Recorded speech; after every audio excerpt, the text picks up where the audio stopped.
Bonjour à ceux que je n'ai pas vus. Ça fait plaisir de vous voir. La dernière fois que j'ai apporté le message, on avait vu l'histoire du fils prodigue. Et puis dans cette histoire, on a vu deux frères. L'aîné était fidèle et travaillait dur pour son père. Et le second est parti dilapider son héritage dans la débauche. Pourtant, lorsqu'il revient repentant, son père l'accueille les bras ouverts et lui organise une fête. Alors le fils aîné est en colère parce que lui, il a tout fait pour ce qu'on lui demande. Et pourtant, on ne lui organise aucune fête. Mais son père lui dit qu'il pouvait en organiser une sans problème. Il avait tout à sa disposition. Cela nous montre que l'un des frères pensait devoir faire beaucoup de bonnes choses pour recevoir un cadeau de son père, tandis que l'autre s'est simplement repenti et a demandé à ce que son père lui fasse grâce, et cela a suffi. Les deux avaient droit à la fête. Et on ne s'est pas consulté avec Raphaël, donc si vous voulez une preuve que Dieu parle encore aujourd'hui, je vais parler de justification. Il a parlé qu'on était justifiés. Alors, voilà. Donc cette histoire qu'on avait vue la dernière fois illustre bien la justification. Je vous donne d'abord une définition que j'ai prise dans le Larousse. Donc justifier, c'est action de justifier quelqu'un ou de se justifier soi-même. Défense, ouvrage qui vise à la justification d'un condamné politique. Ou encore, action de produire des arguments qui établissent la légitimité de quelque chose. Et je vous donne encore une autre, pas vraiment une définition, mais de ce que je dis à un pasteur et un théologien, J.M. Nicole, que je trouvais très intéressant. Contrairement à ce que l'étymologie suggérerait, justifier ne veut pas dire rendre juste, mais déclarer juste. Il y a une petite nuance. Un accusé qui est justifié par un tribunal n'est pas plus juste après qu'avant. Mais avant cela, des soupçons pesaient sur lui. Après cela, son innocence est reconnue. À la limite, un coupable peut être justifié dans un procès, vous êtes d'accord, et un juste peut être condamné. À votre avis, sommes-nous justifiés par la foi, la grâce, ou par les œuvres ? Petit sondage, j'aurais pu mettre un sondage par téléphone, j'aurais vu le graphique. Alors, peut-être vous me dites, la foi suffit, car nous sommes sous la grâce. Jésus a accompli la loi, et maintenant, nous sommes libres. Et peut-être que vous me citeriez Galates 2,16. Cependant, nous avons compris que l'on est déclaré juste devant Dieu, non parce que l'on accomplit les œuvres que commande la loi, mais uniquement par la foi en Jésus-Christ. C'est pourquoi nous avons nous aussi placé notre confiance en Jésus-Christ pour être déclarés justes par la foi, et non parce que nous aurions accompli ce qu'ordonne la loi. Car comme le dit l'Écriture, personne ne sera déclaré juste devant Dieu parce qu'il aura accompli ce qu'ordonne la loi. Eh bien, c'est vrai, c'est écrit dans la Bible. Tout est grâce et nous ne pouvons pas nous sauver nous-mêmes. Nous ne pouvons pas nous glorifier de notre salut. Quelle grâce de n'avoir aucun effort à fournir pour obtenir la vie éternelle. Jésus, il a tout laissé, là où il était dans le paradis. Il est venu sur terre. Il a souffert à notre place, en portant toutes nos fautes, tous nos péchés. Il est mort alors que c'est ce que nous méritions. Il a vaincu la mort et cette victoire est valable pour nous aussi. Tout ce que nous avons à faire, c'est de mettre notre foi en lui et en son œuvre. Et ce n'est pas seulement valable pour la génération qui a connu Jésus, qui a vécu avec Jésus, mais aussi pour nous, près de 2000 ans après. C'est donc la foi en Jésus et en son œuvre qui nous sauve encore aujourd'hui. Mais d'autres me diraient peut-être qu'un chrétien doit faire telle ou telle chose et n'a pas le droit de faire telle ou telle autre chose. Nous avons également l'Ancien Testament dans notre Bible, et c'est toujours valable. Eh bien oui, nous ne devons pas tuer, nous ne devons pas mentir, ne pas commettre d'adultère, etc. Tout ça est bien connu. Et vous me citeriez probablement chaque 2, 14 à 19. Mes frères, à quoi servirait-il à un homme de dire qu'il a la foi s'il ne démontre pas par ses actes ? Une telle foi peut-elle le sauver ? Supposez qu'un frère ou une sœur manque de vêtements et n'ait pas tous les jours assez à manger, et voilà que l'un de vous leur dit « Au revoir mes amis, portez-vous bien, restez au chaud et bon appétit !» Sans leur donner de quoi pourvoir aux besoins de leur corps, à quoi cela sert-il ? Il en est ainsi de la foi. Si elle reste seule, sans se traduire en actes, elle est morte. c'est fort quand même, elle est morte. Mais quelqu'un dira, l'un à la foi, l'autre ses actes. Eh bien, montre-moi ta foi sans les actes, et je te montrerai ma foi par mes actes. Tu crois qu'il y a un seul Dieu? C'est bien, mais les démons aussi le croient, et ils tremblent. J'ai entendu un amen. Quelqu'un est avec moi. Donc il faut donner, il faut aider, il faut travailler, il faut prier, il faut lire la Bible, il faut aller à l'église, il faut. Et il ne faut pas mentir, il ne faut pas voler, il ne faut pas juger, il ne faut pas pécher, il ne faut pas travailler le dimanche, il ne faut pas s'habiller de telle ou telle manière, il ne faut pas. Les 10 commandements sont encore actuels aujourd'hui et il faut les appliquer, sinon c'est l'anarchie. On est d'accord?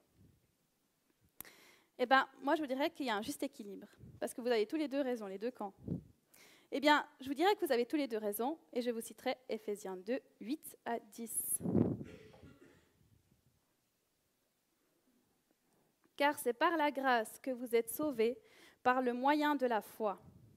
Il y a la grâce et la foi. Cela ne vient pas de vous, c'est un don de Dieu. Ce n'est pas le fruit d'œuvres que vous auriez accompli. Personne n'a donc de raison de se vanter.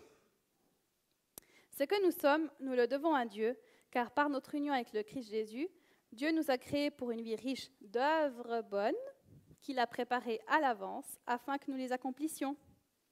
Il y a les deux dedans. Nous voyons dans ce passage qu'il y a la grâce et les œuvres bonnes à accomplir. S'il n'y avait que les œuvres, nous pourrions nous glorifier parce que c'est ce que nous faisons et ne faisons pas qui permet d'entrer dans la présence de Dieu.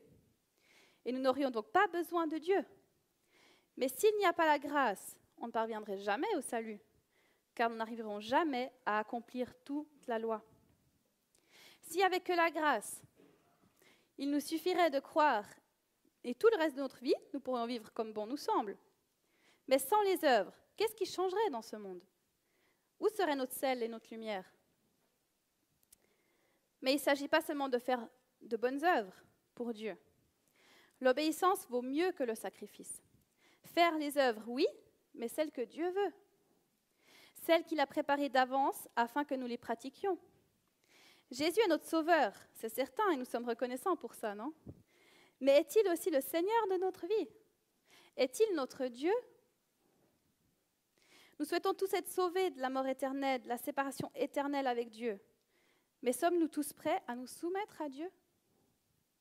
À faire tout ce qu'il nous demande de faire, pour la durée qu'il nous demande de le faire, avec qui il veut que nous le fassions et dans le lieu où il veut que nous le fassions? Sommes-nous prêts à signer un contrat avec lui? Ce n'est pas un contrat qui contient des lignes, petits caractères qu'on ne voit pas parce qu'il y a un petit astérix puis c'est tout en bas, mais ce n'est pas non plus un contrat où on sait tout ce qu'on va faire et tout ce qu'il va faire dans notre vie. C'est une feuille blanche. Il n'y a qu'une petite ligne tout en bas de la page et nous pouvons, si nous voulons, y mettre notre signature. Et Dieu remplit ce contrat au fur et à mesure de la vie, que la vie avance. Petit à petit, il y a inscrit ce qu'il attend de nous et petit à petit, nous voyons ce qu'il nous donne. C'est même plus qu'un contrat, c'est une alliance. Une fois conclue, il tiendra toujours ce qu'il a dit. Et nous devons nous y tenir aussi.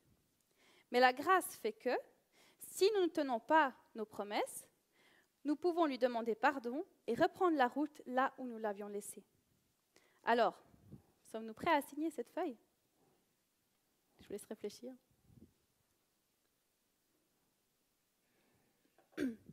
Dans l'une des entreprises où j'ai travaillé, le patron et son adjoint étaient vraiment durs avec moi, et avec toute l'équipe d'ailleurs. Le patron, il nous mettrait la pression constamment, parce que c'était sa manière à lui de pousser les employés à atteindre l'excellence. Son adjoint, lui, il ne voulait pas que je travaille chez eux en tant que cadre. Il a alors utilisé diverses astuces pour toujours avoir quelque chose à me reprocher. Il est même allé jusqu'à défaire le travail que j'avais délégué à mon équipe et qu'ils avaient accompli pour me dire que ce n'était pas fait et que ça n'allait pas du tout. Puisqu'il m'avait demandé de le faire faire. Je n'avais pas eu le temps de contrôler, il avait déjà tout défait entre-temps. Et nous avons mis du temps à découvrir cette stratégie. Ensuite, il ne l'a plus refait, bien sûr. Mais ce n'était qu'un exemple. Durant mon temps là-bas, je racontais bien sûr à ma famille, à mes amis ce que je vivais. Et j'ai eu plusieurs personnes qui m'ont demandé « Mais pourquoi tu ne démissionnes pas ?» C'est vrai, on peut se poser la question, non ? Et bien, tout simplement, parce que je veux que Dieu soit non seulement mon sauveur, mais aussi mon Seigneur. Croyez-moi, je lui avais demandé de partir. Un soir, dans ma chambre, je lui ai même supplié. Je lui ai dit « Mais maintenant, j'aimerais partir. Si tu me dis oui, demain, je donne ma lettre de démission. Même si j'ai rien encore cherché comme autre travail et tout, j'en pouvais juste plus. » Mais j'ai su, au fond de moi, que la réponse était non. Il voulait que je persévère, il voulait que je reste. Mais j'en pouvais plus, moi, d'aller la boule au ventre au travail tous les matins et de pleurer tous les soirs en rentrant. Mais ce soir-là, j'avais la conviction que je devais encore rester. Et Dieu est bon, je l'ai vraiment senti présent dans mon travail, je le sentais parfois presque à mes côtés. Et il était là, même si c'était difficile. Et au bout de 3 ans et demi, j'ai eu le feu vert pour partir. Et là, je suis partie. Dieu veut plus qu'une simple foi. Il veut une foi en action. Dieu veut plus que de l'amour envers lui. Il veut un amour en action.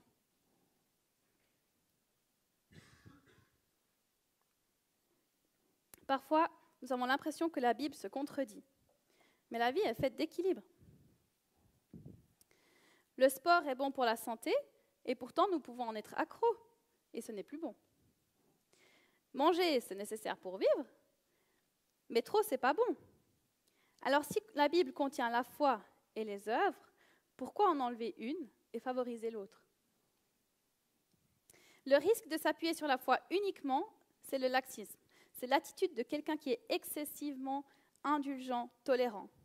Ah non, c'est pas grave, Dieu me pardonnera de toute façon. Je peux faire ça. De toute façon, si vraiment c'était pas... Il peut toujours encore me pardonner. Le risque de s'appuyer sur les œuvres uniquement, c'est le légalisme. Attachement excessif à la lettre de la loi. Il faut, tu dois, tu n'as pas le droit de... Il faut une vie faite de foi en ce que Jésus a fait à la croix et d'œuvres accomplies selon la volonté de Dieu. Les œuvres doivent découler de la foi et non l'inverse. Les œuvres doivent découler de la foi et non l'inverse. Je vous ai mis une petite... juste avant. J'ai mis une petite... c'est décalé, mais juste laxisme, légalisme, c'est les deux extrêmes et il faut un juste équilibre. Alors maintenant, j'ai 3 questions pour vous. Peut-être tu connais l'histoire de Jésus et tu ne lui as pas encore donné ta vie. Eh bien, je t'invite à le faire aujourd'hui.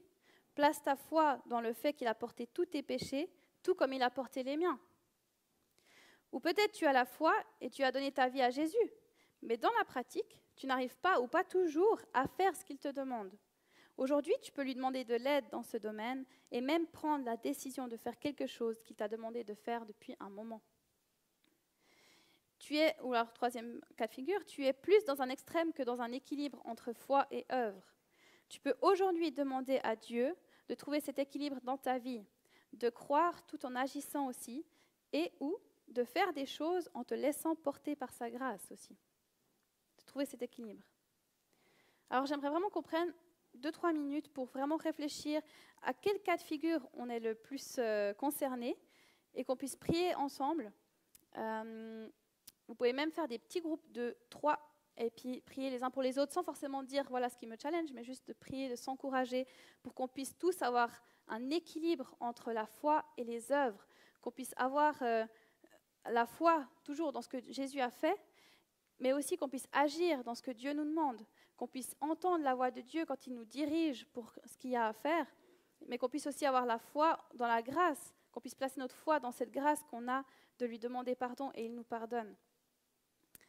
Alors, je vous invite à faire des petits groupes de 3-4 maximum et puis de prendre un petit temps ensemble pour prier.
Ouais, j'ai oublié de les écrire, c'est vrai.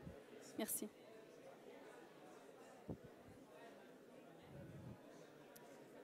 Je rappelle juste les questions.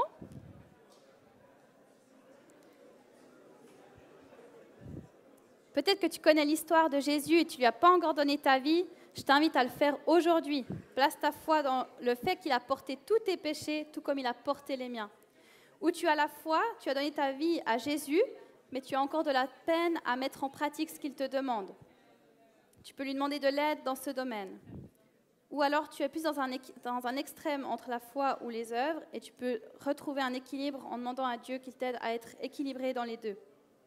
Juste pour rappeler les questions, ceux à la maison, vous pouvez participer bien sûr aussi et prier.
Alors, je reprends votre attention.